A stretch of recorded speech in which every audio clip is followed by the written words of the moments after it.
Dobrý deň, našim prvým hostom našich rozhovorov bola Anička Šováni. Talentovaná umelkyňa a návrhárka, ktorej vášňou je umenie, cestovanie a rodina.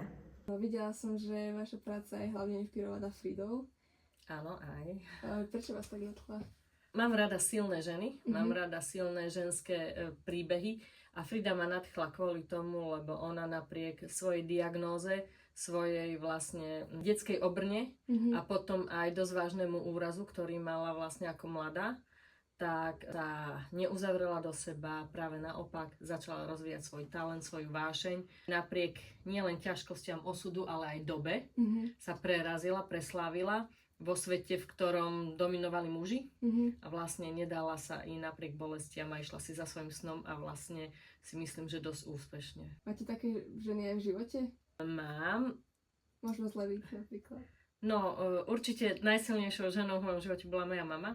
Bola prvá levická podnikateľka ako žena. Mala cukráreň hneď vlastne tiež s mužmi.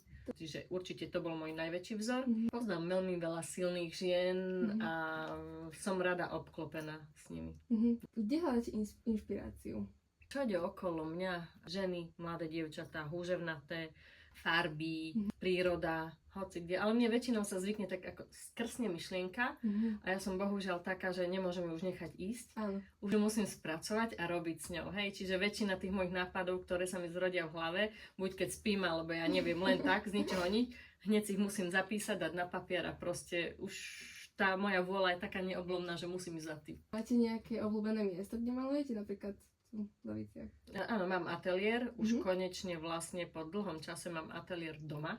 Krásne. V dome, čiže mám horné poschodie urobené len pre mňa a pre môj bordel ateliér a vlastne tam tvorím, hej, to je bezpečné miesto pre mňa. Ako si spomínate na svoje detstvo tu v Leviciach? Ja som mala pekné detstvo, pochádzam z úplnej rodiny, mala som 2 starších súrodencov.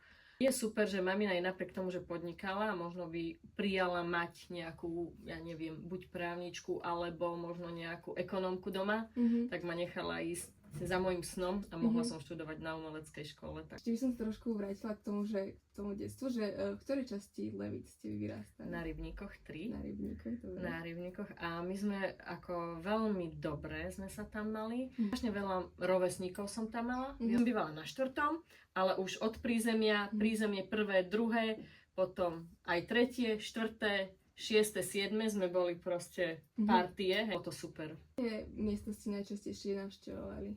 Určite 5, hej. Áno. Ihrisko na 5. Tam vlastne dráha bola stále, tam sme chodili.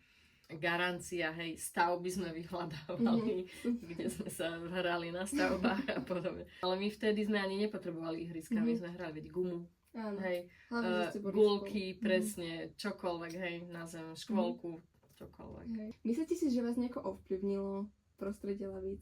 K tomu, čomu sa teraz venujete, ako teraz žijete? Kde ma ovplyvnilo to, že som z malého mesta a že vlastne nič nebol problém zariadiť a vybaviť.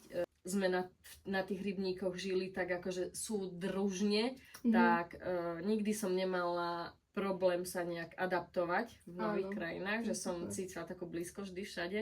A ja som sa vrátila napríklad, ja som mala úspešný život rozbehnutý aj v Španielsku, ale vrátila som sa do Levíc. Aj stále mala som možnosť žiť a tvoriť aj v Bratislava, ale nejak vrátila som sa tu, mne to je dobre. Takže vás to zaťahalo. Hej, mňa najprv rodina a teraz vlastne som tu a vychovávam tu aj svoje deti. Hej. Som už išla vlastne na strednú školu. To bola vlastne umelecká škola a ja som študovala, že návrhár ženských odevov, hej, módu. A už tam vlastne zistili tie pani učiteľky, že tak ja to nebudem vyrábať, ale ja budem tá, ktorá bude kresliť tie návrhy.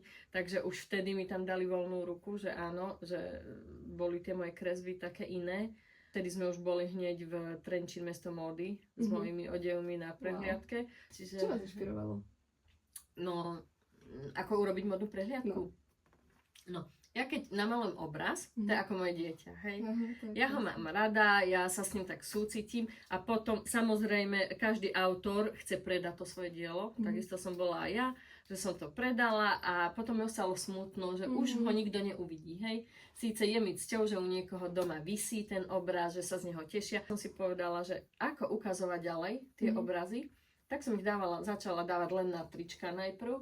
Potom som si povedala, že celý život bol taký môj sen spojiť tú moju vášeň pre módu s vášňou umeleckou, že ako to prepojiť, tak som si povedala, že budem hľadať unikátne kúsky, ktoré sa mi ľúbia a budem dávať tie moje obrazy na tie kúsky takou zvláštnou technikou, nie je to obyčajná tlač, je to taká dierkavá tlač, čiže sa to nešúpe, nesperie, dýcha to, hej, robí to len jedna firma na Slovensku, chodí ten obraz, je videný, hej, nezabudne sa naň, vidí ho viac ľudí, môže ho nosiť viac ľudí, kde teraz to ukázať ako.